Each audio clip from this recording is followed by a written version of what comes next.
ገነት ካልገባችሁ ሙሉ መሆን አትችሉም። በስተምስራቅ ከፍታ ላይ የሚገኘው የመሬት ክፍል እንድትሄዱ አይደለም እየጠቆምኩ ያለሁት። ምንም የጉዞ ሻንጣ ሳያስፈልጋችሁ አሁን የምትገቡበት እንጂ። ገነት ማለት የአትክልት ቦታ ነው። ይህም ስፍራ ኤዶም ይባላል። ፍስሐ ማለትም ነው። ወፍራም ስም መሬት ኤደን።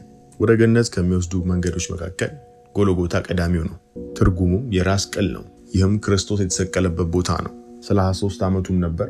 33ቱን የጀርባ አጥንቶች ወካይ ነው። ከስጋ ወደ መንፈስ ሽግግር መነሻችን ይሄው ክፍል ነው። መዳረሻችን ለሙ መሬት ደግሞ ቀኝ አንጎል ንፍቀ ክበብ። ከአምስቱ የመሬት ክፍሎች ገነት አንዷ ናት። ፍጹም እርጋታና ሰላም የሚገኝበት ክፍል። ወደ ሰው አካላዊ መገኛ ይህንን እውነት ስናመጣው አሌፍና ጤት የአንጎል ሞገድ ላይ መሆን እዚህ መገኘት ውስጥ ይከታል። በውጥረት ባልተፈጠረ ነገና ባለፈው ትላንት ውስጥ አብዝቶ ትኩረታችን በሚሆንበት ሰዓት ላይ ከፍተኛ የአንጎል ሞገድ እርግብግብታ ውስጥ ቤት ላይ ነው የምንሆነው። እዚህ ውስጥ ሆነን የተቃና የህይወት ልምምድን ማድረግ አንችልም።